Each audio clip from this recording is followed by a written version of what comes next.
this up here. This was the first time that I've put together a presentation that covers her life after the martyrdom and what she had to deal with and her death. And I made the mistake because I teach middle school special ed. Last week was the last week of school, so trying to finish up on this presentation at the same time was very, very trying. So I saved like the last 10 slides for yesterday. And those were the most emotional, and I did a lot of crying last night, so I hope I'm able to get through it without crying tonight. But what an amazing story. I love looking at the stories of the early pioneers. They all have an amazing story, not just mine. They all have an amazing story to tell of sacrifice and joy and faith. That is something that I turn to often in these times of confusion. So I want to start talking about Emma Smith and survival in the aftermath of the martyrdom. But I'm going to talk a little bit about the martyrdom because what unfolds during the martyrdom period is what kind of finishes adds to Emma's trust issues that she has, and kind of shapes the way that she processes things from that point. As I talked about last night, Kirtland, we started to see a lot of things happen in Kirtland that affected her trust issues, the bonding friendships that they had that were very, very strong in the beginning, but by the time Emma gets to Missouri, some of her best and cherished friends are not in the church anymore and have actually become part of the reason Joseph's life is in danger. So this is huge. I mean, that would be so hard to leave Kirtland and expecting one thing and see all your friends, and then you get there and find out that all these things have happened. So she had major trust issues. Like I said, the early saints were heavily bonded. Moves to Missouri, discovers many friends had left the church and turned against them. Turmoil and great losses between Missouri and Illinois and the crossing of the Mississippi that happened, and how destitute they were.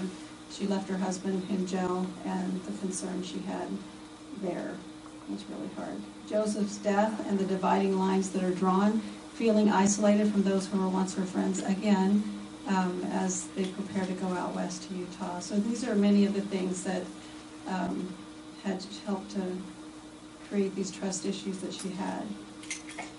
So I want to start with June 25th. Emma receives a letter from Joseph. He tells her he has met with Governor Ford, and he's confident that he will enforce the laws and keep the peace. He plans to accompany Governor Ford when he goes to Nauvoo with his troops to speak to the people. He relays to Emma that the troops will be arriving the following day on the 26th and to treat them kindly. By 4 p.m., Joseph, Hiram, and the men who had stayed in jail with them are brought before the Justice of the Peace concerning the riot charges linked to the destruction of the Nauvoo expositor. And most of them are released, $500 bail for each person. They all pay, but Joseph and Hiram are held on a charge of treason, which is a capital offense, and bail for a capital offense cannot be set by a justice of the peace. June 26, Joseph writes to his lawyer asking for a change of venue because at this point he knows he will not receive a fair trial in Carthage. He also writes to Governor Ford requesting release from jail. Governor Ford indicates that it would be possible and that he and Hiram could probably return to Nauvoo. Joseph hopes to return the next day. Governor Ford has sent Captain James Singleton and 60 men to meet with the Nauvoo police, working together to keep the peace and prevent mob attacks.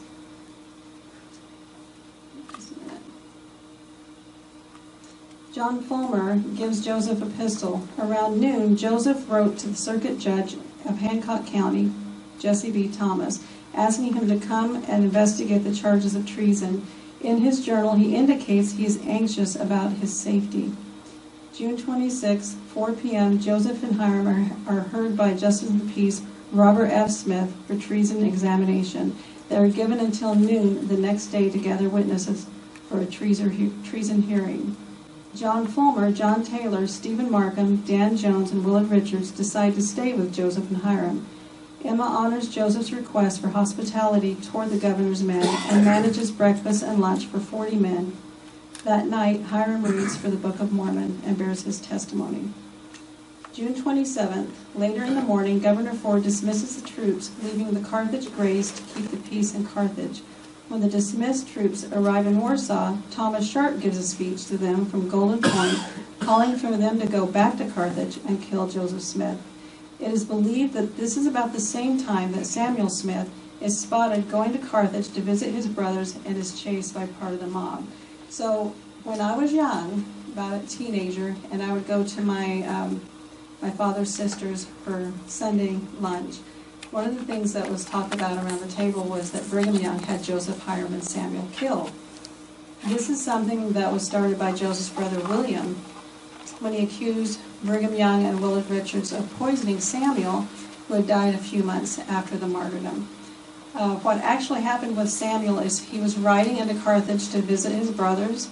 He was spotted by the mob, and he was chased for hours on horseback, and he rode so fast and so hard that it created an injury in his sides that festered and became septic, and that's what he died of. When he got to his mother's house, Lucy Mack Smith, he told her, after riding so long and hard, he said, "Mother, I think I've received an injury that's going to do me some harm." And he died a few weeks later, and that's how Samuel died.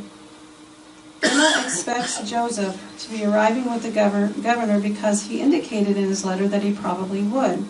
But when the governor arrives at 4 o'clock, he's not with him, and Emma has Joseph's final letter given to her. You can imagine how anxious she is because he hasn't come with the governor. He said, "I am very much resigned to my lot, knowing I am justified and have done the best that could be done. Give my love to the children and all my friends. Those who inquire after me as to treason, I know that I have not committed any, and they cannot prove one appearance of anything of the kind. So you need not have any fears that anything can happen to me on that score." It is well known what happened around 5 p.m. in Carthage while Governor Ford is in Nauvoo calming the people and assuring them that everything will be fine. We can only assume that while Emma is somewhat comforted by his reassurances and the fact that Joseph always returned when he had been in jail, she could not help but be anxious because he had not returned with the governor, and her trust for government officials had waned severely over the years. Proof that Governor Ford knew of the plot of the murder, Joseph and Hiram, comes from Porter Rockwell. Emma had secured a room for the governor and his advisors to meet in. Just hours before their meeting, Legion officers and members of the High Council had met. Porter Rockwell, being one of them, had left his hat, and when he later went back to retrieve it, he walked in on the governor and his advisors and heard the following. The deed is done before this time, is what he heard. The conversation trailed off, but he had heard enough to cause him to lose much sleep that night. He rode through the dark and ran into Lorenzo Wasson and George D. Grant, who gave him the tragic news. Porter reeled his horse and rode swiftly back to Nauvoo. Mary Fielding Smith's daughter said that the news flew through the house like wildfire. The crying and agony, the anguish and sorrow that were felt can but be easier felt than described, but will never be forgotten by those who were called to pass through it. According to Lorenzo Wasson, who broke the news to his Aunt Emma, she reeled back in horror, waking young Joseph, who then came into the room, then came to the task of telling the children their father was dead. The ages of the children at this time was Julia Murdoch Smith, their adopted daughter, was 13. Joseph Smith III was 12. Frederick Granger William Smith was 8. And I don't know why he's so unhappy in this picture, but my great-grandfather Alexander Hale Smith was 6 years old. So that gives you an idea of what the children looked like when this happened. During the wake, Emma screamed and fell back in agony, then came forward, kissing Joseph's face and calling him by name. She pled with him to speak to her. Hiram's wife, Mary Fielding, was silent, and Mother Smith was distracted with grief at the loss of her 2 dear sons. John P. Green, who was walking past the mansion house at the time, said her grief was such that the wailing of her cries breached the mansion walls and carried into the streets. There's some speculation by certain writers of the time, and now that at this point she suffered a nervous breakdown. And we as a family don't feel that she did. I think she processed her grief by jumping right into survival mode, which is that's what you do when something like this happens. You either give up and fall to pieces, or you just jump in and you're in survival mode, and that's where she was. But you have to consider this wasn't just the normal loss of a wife that's lost her husband. This was huge. There were so many dynamics. It was the relationship that they had, the relationship that she had with him as the prophet of the church, and who he was to all the people. She was feeling the loss of her on her behalf, but she was also feeling the loss on behalf of the people. What a great loss this was. So her grief would be a lot deeper and a lot harder than what most of us feel. There's just a lot of dynamics involved. The bodies are buried in the basement of the unfinished Nauvoo house to hide from the mob. The caskets the public saw buried were weighed down with stones, debris, and dirt. There was fear that the mob was stealing the bodies because there was still a price on Joseph and Hiram's head, dead or alive. As time passed, Emma believed the opportunity for the Latter-day Saints to mourn the death of Joseph and Hiram was eclipsed by rumors that the anti-Mormons were intent on expelling the Mormons from the state. Church members anxiously prepared themselves for this possibility. The posting of an armed guard for protection hampered the mobility of the Smith family and seemed more like house arrest. Apparently, some who were posted did not agree with Emma's disposition, took it upon themselves to make Emma feel as if she were indeed isolated and without friends. So I want to just jump in and say really quick, I'm getting a lot of this information from Joseph Smith III's journals that he wrote, his memoirs, but also the book by Belling Tippett's Avery, Mormon Enigma, which has a lot of fascinating historical data in it. From Joseph Smith III's journal, we know this time period where the guards are posted, one of the things that made him feel like they were trying to isolate them was he saw Porter Rockwell walking down the street one day, and he loved Porter. Porter Rockwell was Joseph's third cousin, I believe. They were very close. And Joseph Smith III just absolutely loved him. And he ran out into the street and just threw his arms around him. And Porter knelt down and gave him a hug, and he told him it might be best, I'm paraphrasing, if they're not seen together for a while. This kind of translated to Joseph III that Porter was being kept away from them for some reason, and he seems to point that at Brigham Young. And that's kind of the story that also got passed down to us, was that that Brigham Young tried to keep people away from the family and isolate them. It's interesting when you do your own research, which I always tell you, do your own research, look at data. Things aren't always black and white. That's not what was going on. Brigham Young actually feared for the life of Joseph's children, especially there was indication that Joseph III, once he reached adulthood, could become the leader of the church. And he feared that the mob, knowing that Joseph III was still alive, that they would come back and try to kill the whole family. That's why he posted the guards. But unfortunately, there were certain men who were posted that didn't like Emma, and then things happened. And that wasn't Brigham Young's fault. But this is the perspective that Joseph III got. Emma waited the final months of her pregnancy in uneasy circumstances. There was much contention over property Emma wanted that belonged to Joseph, but was possessed by Brigham Young. Conversely, they wanted property she held, which they considered to be the property of the church. Now, this was a huge issue. Joseph didn't leave a will, so there wasn't anything that distinguished what was theirs personally, what belonged to the church.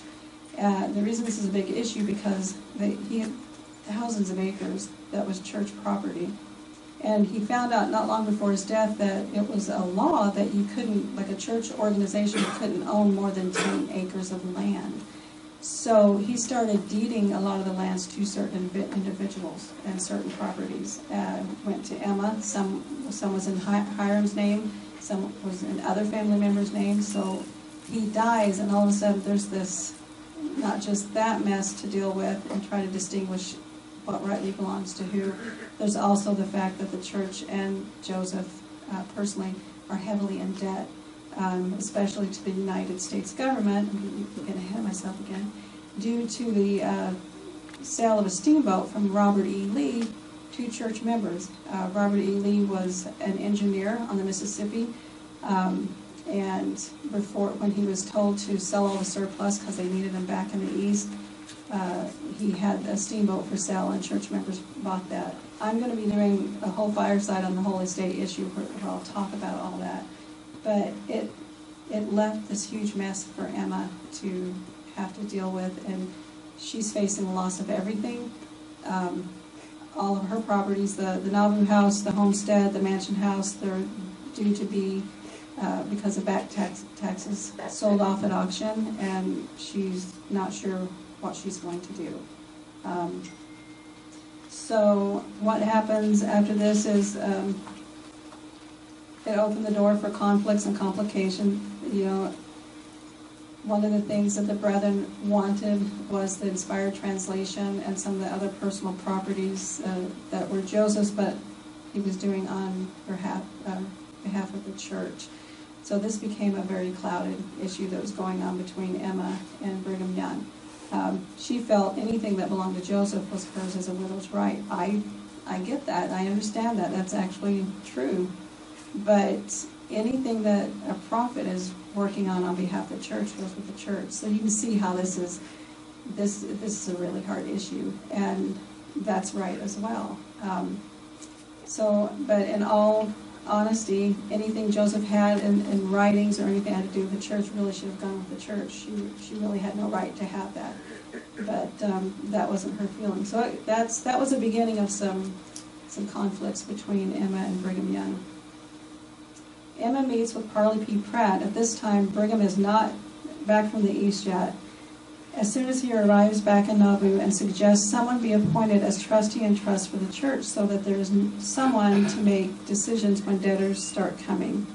He sees this as an attempt of hers to interfere with the running of the church, when instead she's looking out for the needs of her family. Joseph had not left a will, and she is vulnerable. Her homes will soon be auctioned due to past taxes, and she will have nothing. She meets again with William Clayton and asks the same, and that if her situation will not be considered, then she will keep all properties in her name, though some actually belong to the church, and she would see to her own needs if she is to be trampled upon. Eventually, William Clayton was named temporary trustee. Emma, however, was not going to wait for others to help her. Now, it sounds selfish, but I really can't blame her, considering everything that they've been through from the time they had to leave Kirtland. She's trusted in so many people to do the right thing and to be there for them, from the government down to friends, and every time was let down. So this time she's bent on making sure that her children have a place to live and that they're okay. 3 weeks after her meeting with Parley P. Pratt, she went to Quincy and filed to be administrator of the estate. This would also cement her as legal guardian of her children. William Clayton would accompany Emma to Quincy regarding the Lawrence sisters' estate, Joseph having been their legal guardian. Nothing could be done until a new guardian was appointed, so they headed back to Nauvoo. While they were gone, Joseph's brother Samuel Smith died. Lucy Mack Smith, comforting Samuel's wife, said, "I'm convinced that no one can know the feelings of a widow but a widow." Brigham Young returns on August 6th. Sidney Rigdon by then is claiming authority, and there's a struggle for leadership that begins. Emma's mind is on her family and surviving. August 8th, sermon in the grove where the people saw Joseph Smith's likeness is what occurs. At this point, Brigham Young has not reached out to Emma.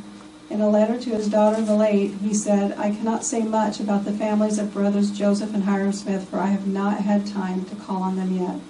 5 weeks would pass before he did, and there are indications that he was not happy that Emma was, in his eyes, interfering with church business. But when it came to Joseph and the church, things were one and the same, including properties, both personal and church.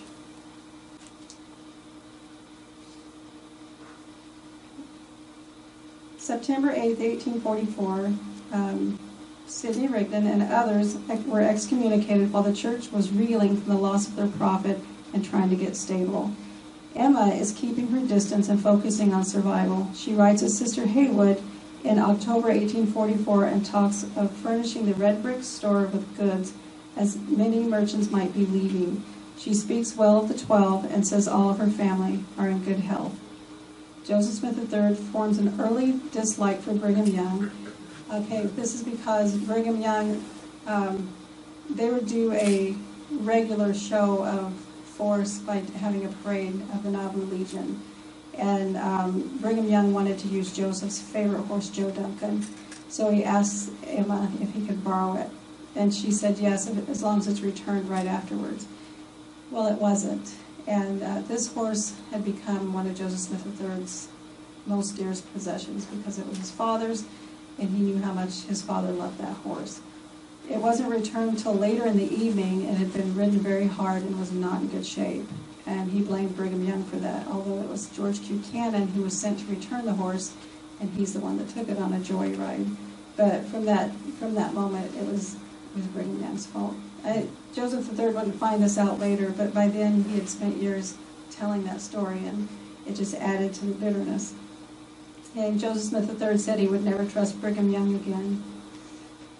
On October 4th, Brigham and Heber visits Emma and resolve ownership of property issues. They pay her $1,000, which is owed to her of the meeting. Sorry. They pay her $1,000, which is owed to her, according to Heber C. Kimball. Heber also said it seemed like old times. On November 4th, Emma moves into the homestead, the one piece of property Joseph had signed over before his death. On November 17th, Emma gives birth to David Hiram Smith, which Joseph had requested if she had a son, to name him that. Eliza R. Snow visited Emma and the new baby, and Eliza reported that Emma Smith was very gracious. Oliver B. Huntington was a boarder in the homestead and reported that when David was just a few weeks old and it began to grow dark, every night he would cry and scream. He appeared to be afraid, and he would go into fits. Dr. Bernheisel and Emma together came up with a medicinal regime and it began to solve the issue. But this would be an early indication of David's, I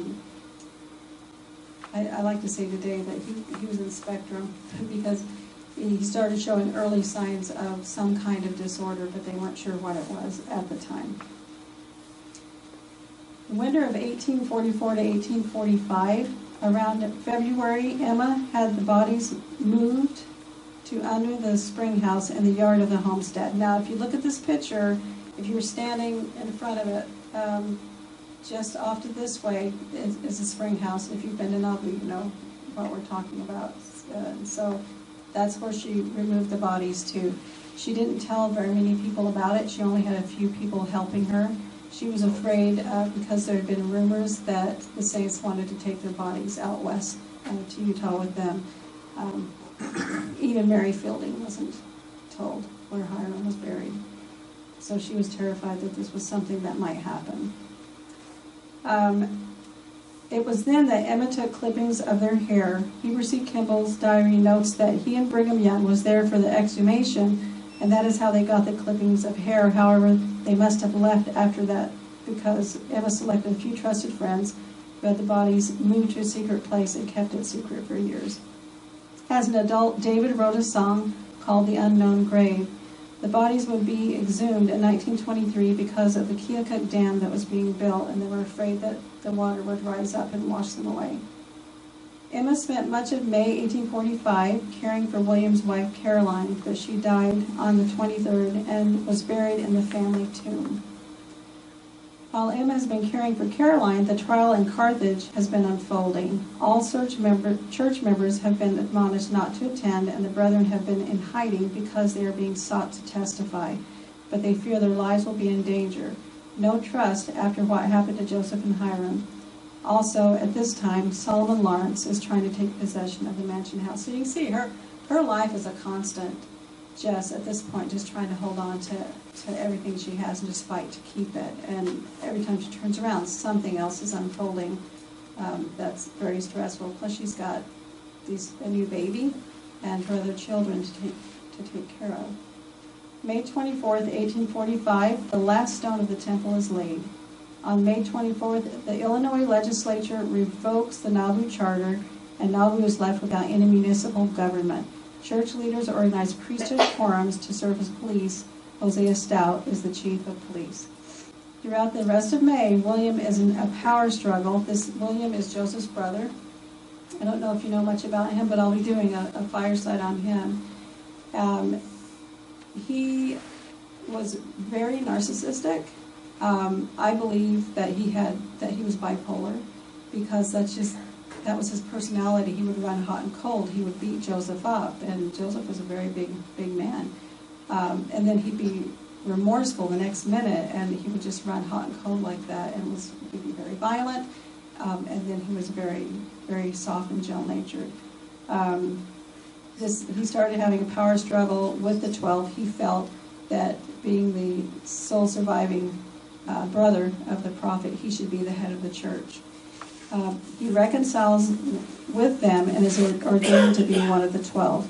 Now, when I say he goes back and forth about stuff, he was staunchly against polygamy, like so against it, bitterly against it. But then he agrees to join the church and become one of the 12. And so it just kind of goes like this for a little while, and then he gets in a power struggle with them again. And I'll say a little bit more about that later. On May 30th, the 12 meet with Mother Smith, who expressed she approved of the course that the 12 were taking.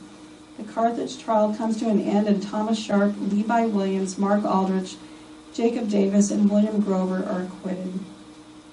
Concerning the evident rancor that seems to be ripening between Emma and Brigham Young, Sherilyn Howcroft of the Joseph Smith Papers Project found through research that it appears some unidentified factor occurred about 1850 that exacerbated the tension between the two. The mutual resentment seems to worsen from that point, and one has to wonder how much his 1860 statement about 1840s events were influenced by that increasing tension. Because what we have is, once they're in Utah, there are several people who come visit Nauvoo. They send letters back to Brigham Young and tell him things about Emma from their perspective. At this point, Emma, she doesn't trust very easily at this point when people are coming back, and some of them were asking very personal questions about her marriage with the prophet, or just different things about polygamy, and she would just nicely say, those are personal things, I don't wish to discuss them. And then she wouldn't say much because she knew they were fishing. Well, the letters would go back to Brigham Young. Emma was cold and indifferent. She was this, she was that, and so he started to look down on her, and some reports indicated that she was against the church, she was against them, and all of a sudden he was making public statements, and sometimes even at general conference, that she was an evil woman, she was a wicked woman, and pardon, quote unquote, she was the damnedest liar that ever lived. And that got back to Emma, so the more people that came, the more she was like this. And that was in bad reports. So this was like going back and forth, and I was talking with someone earlier, I think it was Frank, that said, if they could have just sat down years later together, and talked, they would have realized that all this stuff that went back and forth really wasn't true about each other, or had been built upon. And you know how it goes. You tell someone a story, by the time it goes around a full circle, it's like this big thing. But that was hard. You have to look at the dynamics. Emma's in survival mode for her family. Brigham Young's in survival mode for the church. This is when he's still in Nauvoo. They're both acting in a manner most people would in their situation, yet it's how they addressed it that made the matters worse. Particularly Brigham Young, because he wasn't always tactful with his words when he was angry. Very stark difference between Brigham Young and Joseph Smith. Don't get me wrong, I love Brigham Young. But I'm looking at the two personalities and how they handle things. Joseph spoke softly. He uses his words wisely. He's very tactful in how he says things. With Brigham, it's either black or white. You're either in or out. And if you're not in, you're an enemy of the church. And if he got worked up, he wasn't always tactful with how he said things. And I remember reading something about where he was making a response about somebody, and I need to find this because it's a good quote, but on how they did something, and he just let out all this stuff, and then he stopped and he said, okay, that was Brigham Young, the man, talking. Now this is Brigham Young, the prophet, talking. And then he was very kind about how he said what he wanted to say. But it was a really great great thing to stumble upon, because it shows you he was a man just like any of us, and he was capable of, speaking out of turn sometimes and saying things the wrong way, but he recognized it and he would come back and reel himself in. Yes? Quick question. When was this picture taken of Brigham, and is that a Masonic type act there? It is a Masonic pen. That picture was taken about 1860-ish, I believe is when it was. You're welcome. That photograph, I think, I was in Washington, D.C. I went to the Portrait Museum. And it had all the portraits of all the presidents, and there was a room that had the daguerreotype of Brigham Young. And that looks, if I remember right, it's been about 10 years, that looks like it's the photograph that's in the Portrait Museum. Do you know if that's true or not? I'm not sure. But there's a portrait, a daguerreotype of Brigham Young that looks just like that. That's the original. That's in the Presidential Portrait Museum in Washington, D.C., I think. Yeah, I was trying to find a picture that got him close to the age he was at the time. But I believe it was like around 1860 that was taken. I'll look that up. Thank you. Another one of the causes of the disagreements, of course, was the personal and church property I talked about. And as I mentioned, Brigham Young and the Brethren wanted the inspired translation. We're looking at Emma, who's got major trust issues. She doesn't want to let this go.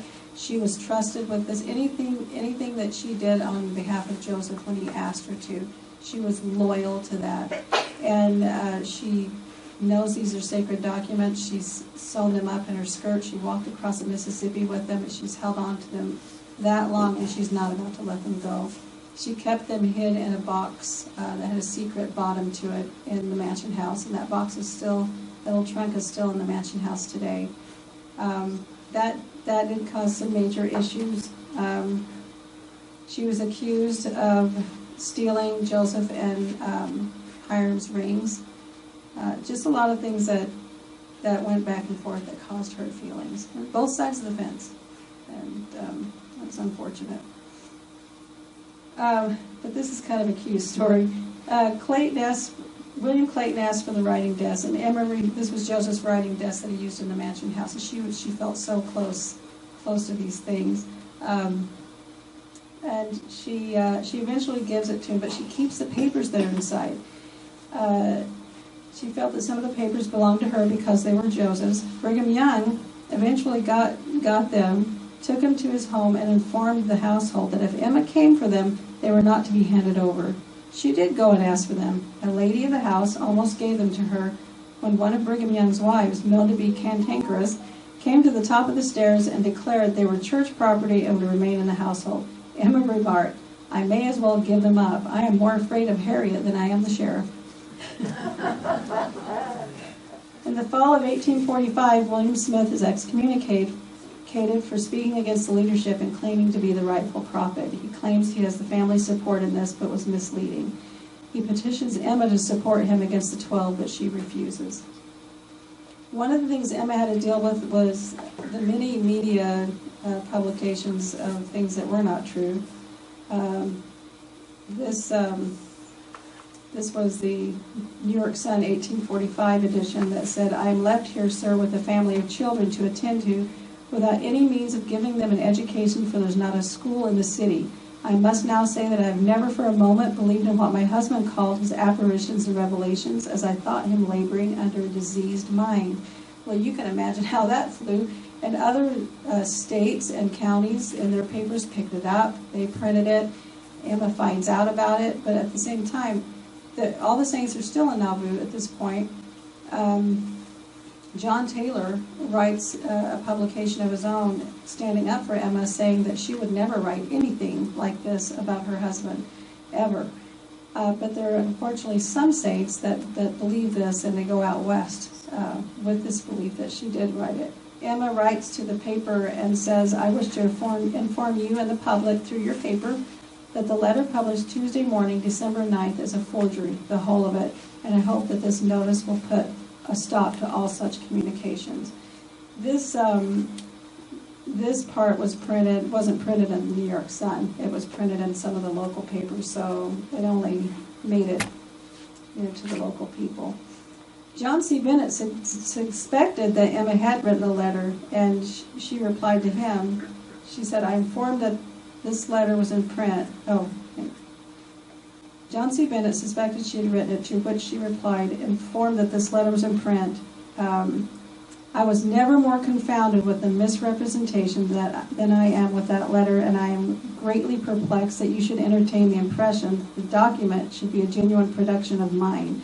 How could you believe me capable of so much treachery as to violate the confidence reposed in me and bring my name before the public in the manner that the letter represents?"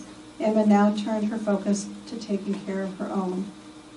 January 1846, Brigham receives a letter from Samuel Brennan, who told him the government plans to send in troops to run them out. The mob begins to warn that they will come in and drive them out as well. February 6, 1846, the first wagons begin to leave. As saints leave, Emma warns them it is dangerous and they will suffer the loss of children on the way. It is seen by some that she is weak in the faith, but she has suffered such losses over and over again, and it isn't weakness but compassion for the little ones. The citizens of Nauvoo and surrounding territory are warned by the mob not to help any saints escape, or they will face death as well. Emma and the family had a non-member friend who owned a tugboat called the Uncle Toby. He disregards the warnings and slips into the shores and takes them upriver to Fulton. After 6 months, Van Toyle, a man that Emma had rented the mansion house to, is taking all of her things out and planning to leave with everything that's in the mansion house. Somebody gets word to Emma up in Fulton, and after staying there for 6 months, she said, "I have no friend but God and no place to go but home." And she returns and goes about living her life there and starting over. Alman Babbitt visits Emma, and he says to her that it has been determined to make you so poor that you would be willing and glad to come out west for protection. Now, Alman's on a mission for the church and takes it upon himself to stop at Nauvoo. There's no indication that Brigham asked him to do this thing. He's trying to talk Emma into going back. And this is what he says to her. Joseph Smith III's in the adjoining room, and he hears this. He's the one that assumes that Brigham Young has sent his men to say these things. Here's another mark against Brigham in Joseph Smith III's heart. Emma says to Alman Babbitt, "It may be possible for you to make me poor, but you can never make me poor enough to follow Brigham Young." And that's how that ended. In 1847, Emma marries Louis Weideman on December 23rd. It just happens that is the day a traveling minister will be in town. Saints in Utah were appalled that she would remarry, but there was nothing wrong, and being a woman, she needed the support of a husband that a husband could give in those times. One fun story from Joseph Smith III concerning the courtship. He said, catching sight of mother sewing in the upper window, Louis made her a very polite, widely sweeping bow. Regaining his erect posture after this elaborate ceremony, he replaced his hat on his head and stepped forward briskly, when suddenly a clothesline he had failed to observe caught him across the forehead just under the brim of his hat. Off flew the hat, but alas, came with it a very fine toupee. I just love that. And he swooped down, picked it up, and said an expletive, and put it back on and just kind of waved. Both Emma and Joseph III witnessed this and laughed uncontrollably. After her marriage, rumors get back to Brigham Young. This is how his attitude toward her was tainted again with bitterness. Rumors such as that she promised the mob. Someone who was living in Nauvoo wrote him and said that she had promised she promised the mob if they would allow her and her new husband to stay in Nauvoo unmolested, she would hide all of the Mormon books and do her best to turn the children against the church. This came from Sarah Kimball. And he also received a letter from John Fulmer that said that Emma had married Satan's high priest, is how he worded it. So I feel sorry for Brigham because he's getting all this stuff, and it's not true. But he takes it as truth because why would anybody make these things up? So it's just so unfortunate all these things flew back and forth, and boy did they grow as the generations went by. Louis Bideman and Joseph Smith III started a business of touring people through Nauvoo, including the temple. This also brought revenue in as guests would stay at the mansion house. But when the temple burned on October 9, 1848, that business came to an end. There was a noticeable drop in business after that. And here's a picture of Louis Bideman on the very far left and Joseph's sons. To Louis's left is Frederick Granger William Smith and Joseph Smith III. And then at the top is David Hiram Smith and my great-grandfather Alexander. I've always wanted to know what Joseph Smith III is pointing to in that book he has. But I can't seem to figure it out. So they fall on desperate times because the business is down. And so Louis hears about the gold rush going on in California, and he decides to make this trip. Of course, he went with a little bit of money and came back with less than he had. On the journey, Emma writes a letter that hints that they have a true affection for one another. He says to her in one letter, "I have nothing to regret in undertaking this, John, only being separated by her that I love and the society of the children." And Emma says to him, "My dear Louis, you cannot realize how thankful I was when I learned that you had got from the bluffs safe and did not go by way of the valley." The top one is referring to the affection, and the bottom one's referring to her fear of him going through Utah, because Emma had a real fear that if any of her family would go to Utah, they would get killed. This went into my generation. I was terrified to go to Utah. That came as a result of threats that she received before the saints went, not from Brigham Young. These were from other people. So she feared her sons ever going to Utah, and that was a real fear that was implanted. And they would later go as missionaries for their own church, and they did receive threats on their life while they were there. But like I said, I don't believe that Brigham Young sent people to threaten their lives. I think it was just in the hearts of other people to be that way. Emma writes to Louis Bideman that she exists in a type of lonely solitude.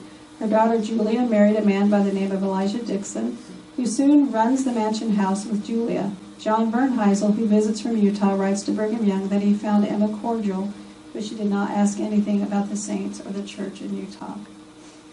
Throughout their separation, Joseph Smith III kept in touch with his cousin George A. Smith and John A. Smith in the West. While still in Iowa, George wrote to Joseph III stating, "It is my present calculation to move with my family to the mountains this summer. I should be happy if you could find it convenient to accompany me. One great work accomplished by your father was the building up of the Church of Jesus Christ of Latter-day Saints. About 5,000 of that body are already congregated in the mountains. We would be much pleased to see you in their midst."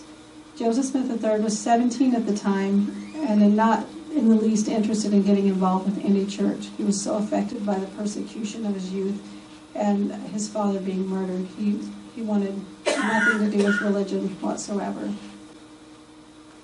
In Bernheisel's letter, he writes that Mother Smith is very feeble. He said she would probably not last the winter. During his visit, she asked about Brigham Young and the saints.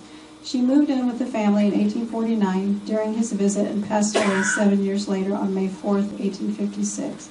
Bernheisel also describes Nauvoo as lonely and desolate, with lots overgrown with weeds unattended. The walls of the temple are still standing but are very cracked. A rude fence has been put up around it, and the enclosure is being used as a sheepfold and cow pen. As the years pass, travelers become more infrequent, and Emma focuses her financial intentions on the running of the farm. She also engages in medicinal herbs and vineyards. Etienne Cabot and the Icarians move into Nauvoo and start a communal experience there.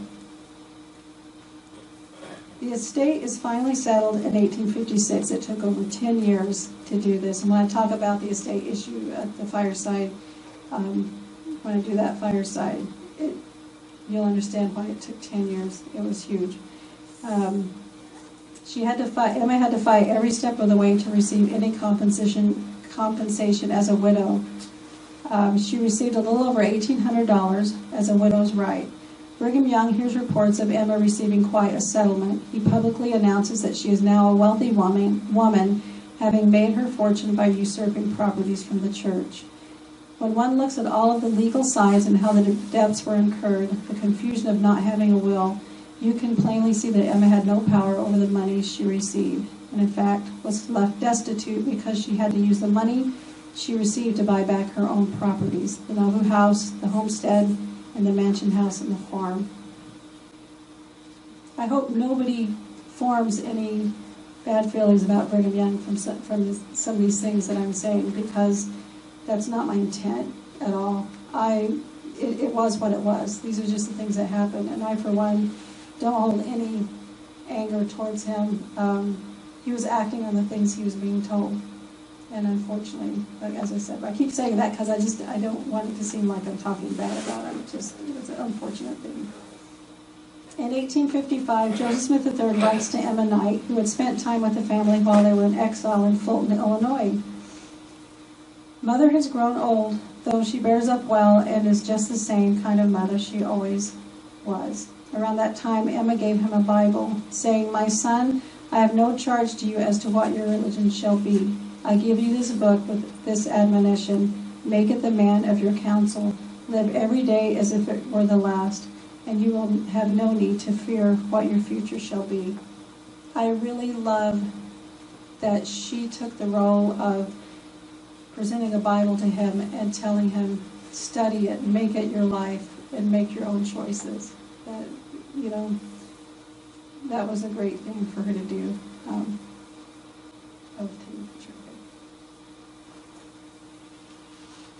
Joseph Smith III attends law school in Canton. He writes to Emma, "I am studying as hard as I can to learn the mysteries of the law." Emma, understanding from experience how the law can be your enemy as well as a friend, said her thoughts to him. "I know very well if your father had been a little acquainted with the law, he might have avoided a great deal of trouble, yet I have a horror of one of my children being entirely dependent upon being a lawyer for a living." The rest of the 1850s show that the family continued to survive, enjoying the company of the French Icarian population that had moved into Nauvoo to begin a communal experience. Hundreds of French immigrants came to Nauvoo, bringing their culture with them. Emma's children enjoyed parties and gatherings as most young adults of the time. Spiritualism, a new movement that involved communing with the dead, spread into the area from upstate New York. Church authorities in the West preached against it. In 1855, Enoch Tripp visited Nauvoo and wrote in his journal that Joseph is a strong spiritual medium and claims that he, through writing, can converse with his father. Yet, in a letter that Joseph Smith III wrote to Emma Knight, he indicates that the practice is not good. Tripp's news reaches Brigham Young, who continues to bear ill feelings against Emma, feeling that she was having a bad influence over her children. So here we have another incident where someone's written and misrepresented Joseph Smith III, said completely opposite of what was true, and that's influencing Brigham's perspective again. The more negative reviews Brigham Young receives of Emma when visitors pass through Nauvoo, the more he spoke openly against her. But she was hesitant to talk much or relax around anyone because her guard was up. Leading up to 1860, two men by the name of Zenas Gurley and Edmund C. Briggs approached Joseph Smith III. They have been fostering a movement called the New Organization, waiting for him to come of age.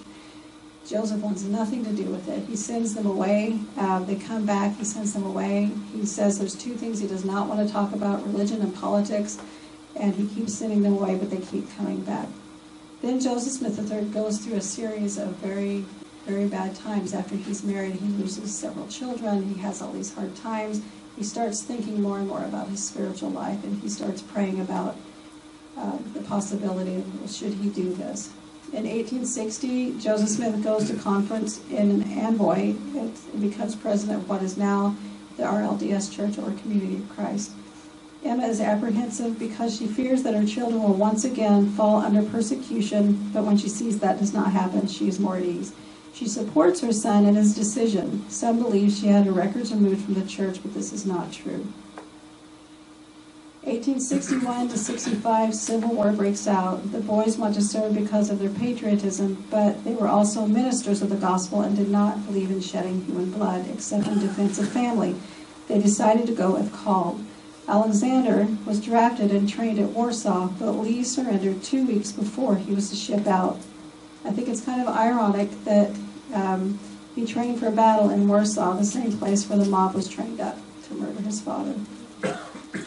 Emma was relieved her sons did not have to fight. Throughout these years, she is engaged in the family farm, medicinal herbs, and they had a vineyard.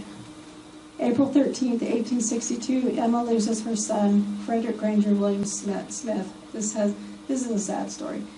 Frederick Granger William Smith was reading the Book of Mormon at the time this happened. He was studying about it. He was married and had a little girl. He developed consumption and became very, very ill. He lived on the family farm. So if you've ever been to Nauvoo and you go to the old Pioneer Cemetery, and if you walk straight up the hill, there's a fence in the very back. And that's the way that Joseph and Hiram, they rode past that fence line on their way to Carthage. And if you stand there at the fence and you look directly to your left, just across the dirt road, that was where their family farm was. And this is where he was living at the time. His wife didn't want to deal with an ill husband. She took her little girl and abandoned him, not telling the family that he was sick. Joseph Smith III had a feeling just to go check up on Frederick and his family, and he found him in bed with no wood in the fire. The house was freezing. It was wintertime, and he was deathly ill and had no food. He took him back, and Emma nursed him for a period, but then he died on April 13th, 1862. This was a huge loss for the family because he was said to be a lot like his father, Joseph Jr., very kind soul. So yet another loss of a child for Emma. It's very sad. Not far from Nauvoo lived a woman named Nancy Abercrombie. She was a 24-year-old, she was 24 years younger than Emma. She was a widow. And Louis Bideman began an affair with her sometime in 1862. This resulted in the birth of a son, Charlie. He's the picture on the bottom. Nothing survives to tell Emma's feelings on the matter, but she remained married to Louis and seemed to stay on good terms. When Charlie was 4, his mother couldn't care for him anymore. She was pretty destitute. So she takes him to Emma. This is pretty gutsy. She takes him to Emma and asks her if she will raise him. And Emma, this speaks a lot of the character of who she is. Emma says to her that she'll take him in, but she can't stand to see a mother and a child separated, so she hires her to be their housekeeper, and so that she can be around her son. How many people today would do that? It's pretty touching. It appears in later letters that she had forgiven his adultery, for she addressed him in a kindly manner and tones of deep affection. He was often out of town on business when she wrote to him. Emma Smith wrote to Joseph Smith III, I often find that I have to yield my will to surrounding circumstances, so I am daily trying to learn St. Paul's lesson, to be contented with our condition, to pray always, and in all things give thanks. Dr. Smith, medicine woman. Emma's knowledge of herbal medicine was the basic knowledge of any woman of the day, but her extensive knowledge can be traced back to 1841 when Chief Keokuk and his wife visited Nauvoo. Emma and Chief Keokuk's wife exchanged herbal remedy recipes, and her knowledge of herbal remedies kept growing from that point.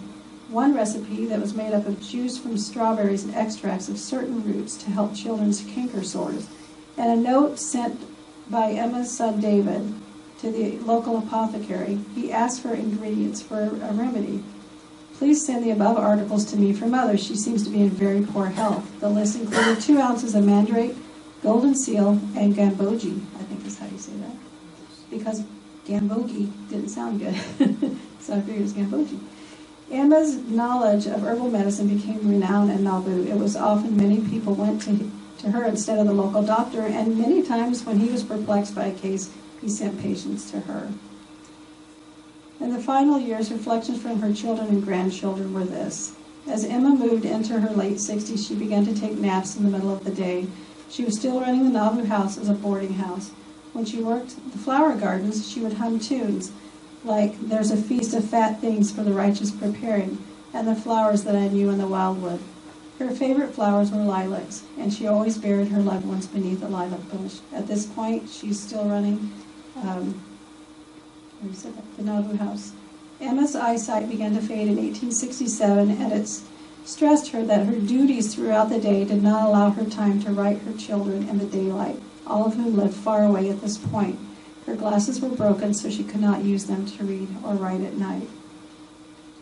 In the early 1870s, Emma is plagued with David's mental illness. He's married at this time with one son. He begins to show signs of instability, mood swings, melancholy he cannot shake. He wrestles with this for years, but after a mission trip to Utah for the reorganized church, where he questions people about his father extensively, he seems to have had a complete mental breakdown. Members of the RLDS church believed that the Salt Lake church had driven him crazy. He stays with various family members, but then has to be institutionalized in Elgin, Illinois, where he spends the rest of his life, over 30 years. When this happens, the saints in Utah accuse the RLDS church of putting him away because he was so close to being converted. Yet another layer of bricks in the wall of bitterness that had been building. I'm doing a fireside on David Hiram Smith's life as well, so I'll talk more about that then. This is devastating for Emma. For the first time, she is unable to care for one of her own due to age and frailty. It is a wound that stays with her the rest of her life. In 1876, Julia moves back to Nauvoo. She is in ill health, and Emma is concerned about the sores she has on her back and breasts, that they might be cancerous. Julia continues to grow worse over the next 2 years. In February of 1879, Joseph and Alexander interview Emma. Many things were discussed. She bore her testimony of Joseph as a prophet of God and the authenticity of the Book of Mormon and the Restoration Movement. Emma begins to grow ill in the spring of 1879 and worsens as April approaches. She calls to her bedside Louis Bideman and has him promise to marry Nancy Abercrombie to make things right in God's eyes. He agrees. The days leading up to her death, Emma is cared for by her children. Joseph Smith III made the notations of the last few days. Wednesday, April 23rd, mother apparently failing. Slight rain, cherries in blossom. The old place looks lovely, but oh, how desolate. Thursday, April 24th, slept splendidly, so still, so pleasant. Clouds over the sky this a.m. Mother continues to fail. Food fails to stimulate her. Friday, April 25th, mother fails more rapidly, has taken no nourishment for some hours. Her pulse grows feeble constantly, her breath labored. Saturday, April 26th, mother quite bad. Sunday, April 27th, was up with mother till 4:30. She was very bad, did not think she would live till morning. Emma begins to grow ill in the spring of 1879 and worsens as April approaches. She calls to her bedside. I said that. During the night, Joseph and Alexander took turns watching their mother. At one point, Emma begins to call for Joseph 3 times. Alexander rushed from the room to get his brother, thinking she was calling for him. They hurried to the room and saw her raised hand, and she said, "Yes, I'm coming." Alexander slipped his arm under her shoulders to support her. He grasped her hand and asked, "Mother, what is it?" But she did not answer. He folded her hand against her breast and laid her back. She was gone. This is an account from Alexander, and it was printed in the Zion's Ensign. What he didn't know is, just a minute, I'll leave it right there. What he didn't know at the time that happened was that Emma had a dream shortly before this where Joseph came to her. And he had her put on her bonnet, and he took her to a mansion. And she said it was full of all of these apartments. And she went into one of the apartments, and there were all these little cribs, and she walked over and she saw her little baby, Don Carlos, and she ran over and picked him up and embraced him and swung around and said, "Oh, Joseph, where are the rest of my children?" And he said, "Be patient, Emma, you will have the rest of your children." And she saw the Savior standing beside him.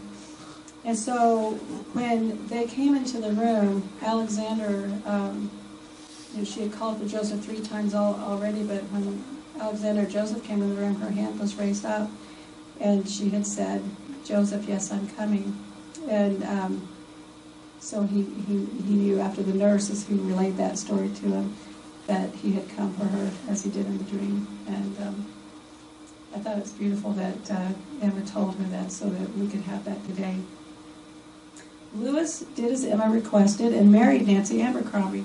He would die 3 years later. Julie would die of breast cancer 1 year after Emma's death. Emma was known as one of the most well-loved citizens of Nauvoo. She was known to take in and care for orphans and those in need. Louis Weideman said that she was one of the noblest and best women to grace God's earth. Jane Jemison, a citizen of Nauvoo, said that there wasn't a better woman in Nauvoo. She was a good Christian woman. Charlotte Stevenson, who was once a neighbor to Emma in Nauvoo, said, "I testify that Mrs. Smith Weideman was one of the finest ladies I ever knew, who had the highest respect of all who knew her." Her adopted son, Charlie Weideman, said of her, "I never heard her say an unkind word or raise her voice in anger and contention. She had a queenly bearing without the arrogance of being a queen."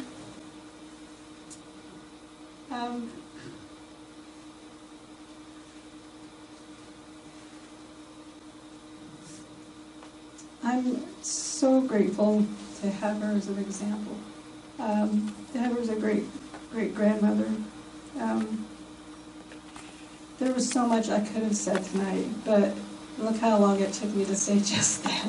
I mean, there's so much, and I just pulled the things that I thought were more vital and that spoke more of who she was.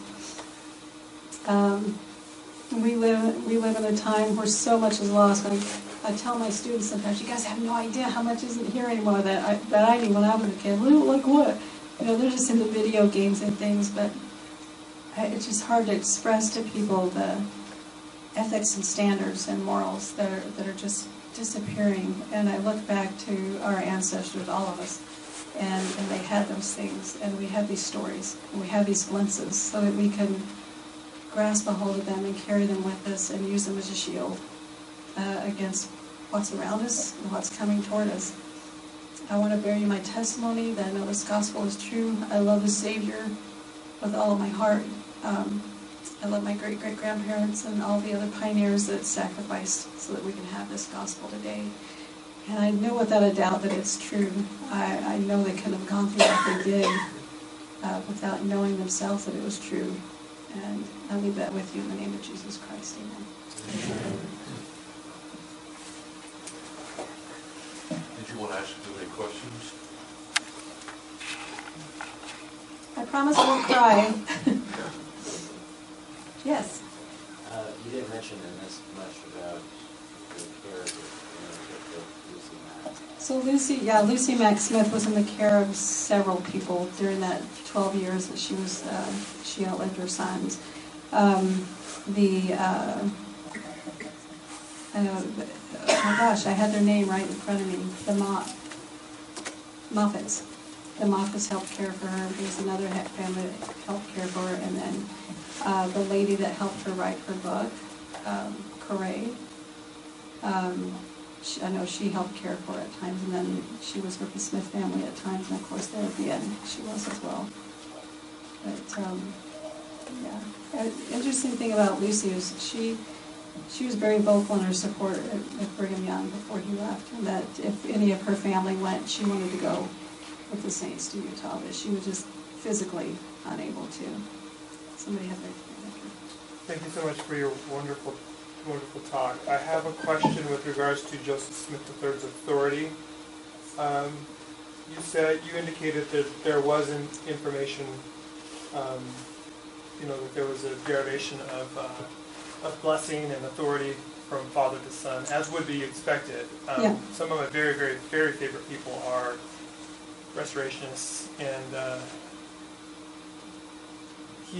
Joseph Smith III is new to me. I've yet to study his autobiography, which I'm looking forward to doing. But almost everything I've heard about him is that he was given a valid blessing from his father of authority as to becoming a leader in in the church. Mhm. Can you speak more to this? Yeah, Very specifically, like, I wonder if, in the Book of Mormon, there's people go in different places, and they have the authorities they have the righteousness or lack thereof that they have, but at a certain point, I look for a reunification, if you will, with Emma's family, or her son, and our church. I'm a member of the Church of Jesus Christ of Latter-day Saints, which I love. But I'm interested to know your thoughts on authority. I know, for instance, one of the leaders in our stake was RLDS, and now he's LDS, but he hasn't let go of his feelings of endearing, cherishing of that leadership and authority that he still believes was there and is there. so a good source for you to go to, there was a trial between the RLDS Church and the Temple Lot Church over the Temple Lot. And a lot of early church leaders in Utah and here were called to testify. And some of them were too old to come, so they had to just testify out there and write out affidavits. But Joseph Smith III makes it clear when he testifies that blessing he received from his father was a father's blessing to his son. It wasn't an ordination. It would have been impossible for his father to ordain him to be the next prophet because he wasn't even, with the line of authority, you have to be like 12 to be a deacon, right? To be a deacon, and he was right at that point, right there. It would be out of step to ordain him to be a future prophet when he's not even got the Melchizedek priesthood. Do you see what I mean? And so, so we know from his own testimony, though, that was a father's blessing, in hopes that he would take over one day, or be a leader one day. But as things go, Joseph Smith III aligns with the Reorganized Church, which we as a family, we see a huge blessing in this. If Joseph Smith III hadn't been president of the church, he wouldn't have held all these lands together.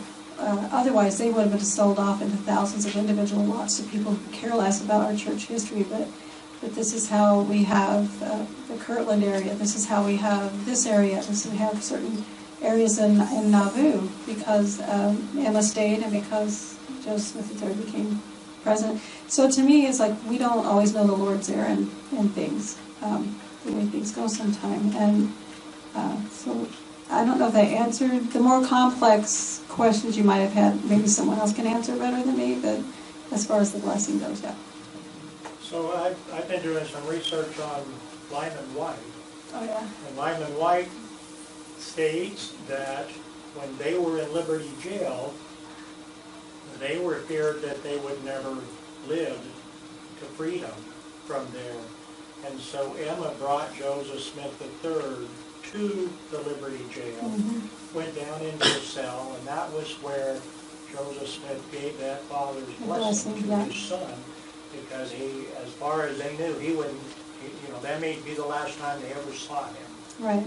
And so he recorded in that blessing, or Lyman White, when Joseph Smith III came of age, Lyman White had taken a faction of the church to Texas. And in his old age, he was coming back. He wanted to come back and join up with Joseph Smith III because he remembered that blessing. And Brigham Young meant to honor that. He told Lucy Mack Smith before they went out west that Joseph III would have his place. And at that point, that was the intent. But as I said, he went on and became a part of the Reorganized Church instead. So it just went that way. But, oh my, I think you were first. Did Joseph Smith's assets ever go to probate? Tell me what it means when something goes to probate. Well, you said he never had a will. Right. Right. So the state had to take over, you mean? And usually there was a process by which the assets would still be divvied up. There was an administrator. There usually was an administrator for the assets that would be divided up and inventoried. I wondered if that had ever happened.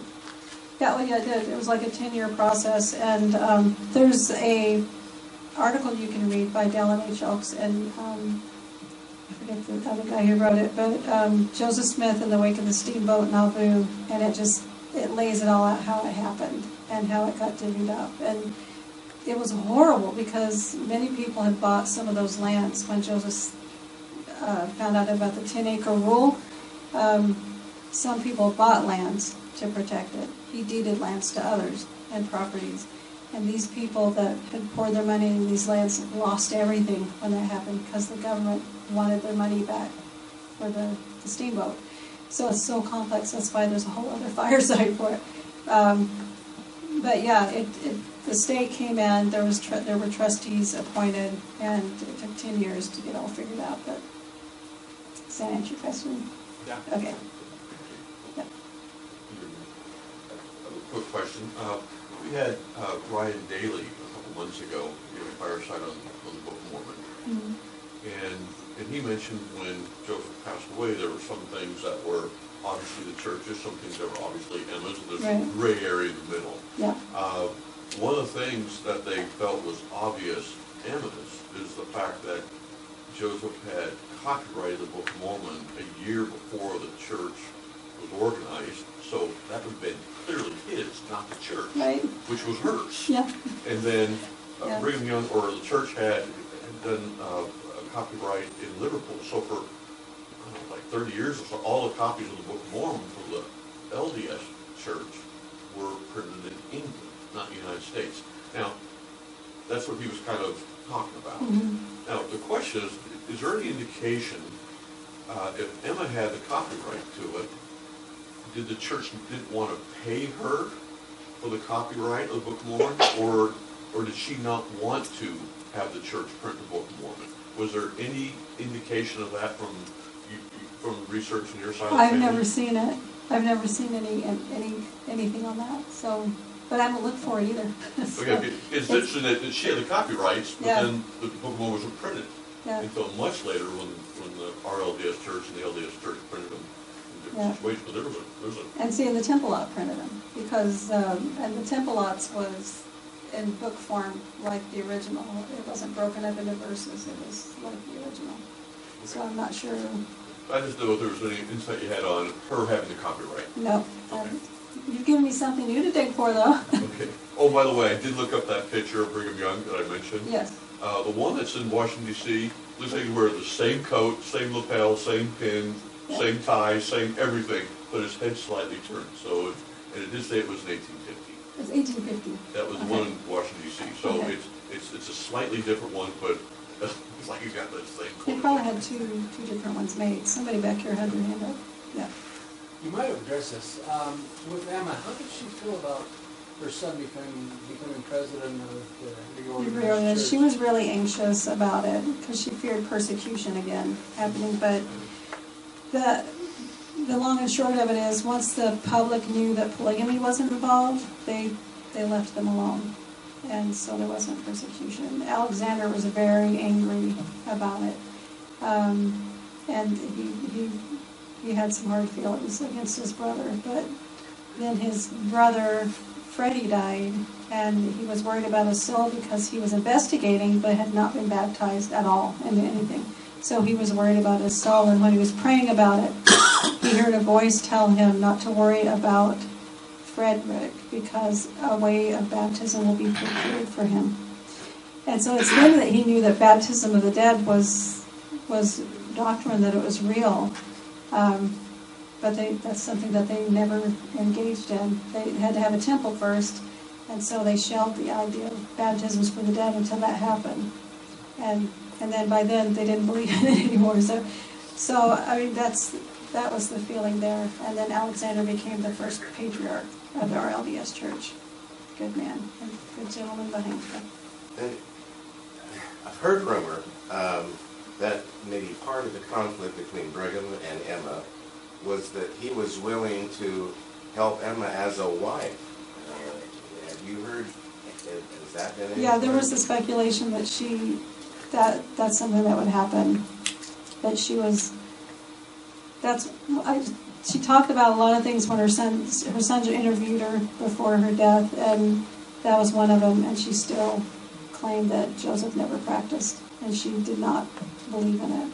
Well, all right, okay, and I understand that, but did Brigham ever offer to accept her as a wife as well and take care of her? I've read that that offer was made Okay. before, but. What source? Pardon? What source? I don't even, it's been a long time ago. But I remember reading it and thinking, it's a secondhand source, so I didn't take it, because secondhand sources are kind of, with me, I like to dig deeper and find something like documentation and stuff like that, so, yeah, but I had read that before, yeah. I'm wondering what is known about, excuse me, about the temple ordinance work being done for Joseph's descendants. So it's it's been an ongoing process. They actually years ago started working on that.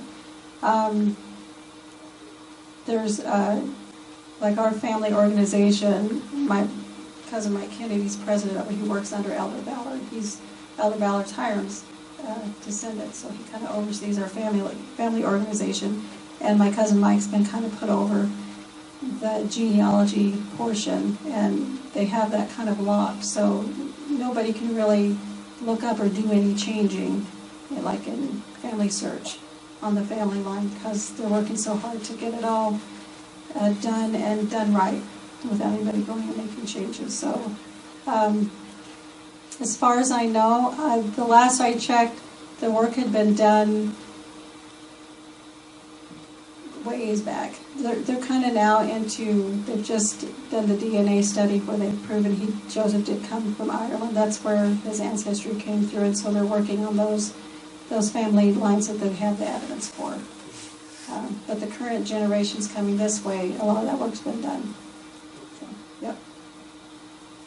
So did any of Joseph Smith's children receive the priesthood from like the apostles or anyone before they left and went to the west? No, the only thing that happened was Joseph baptized his son Joseph III before he died.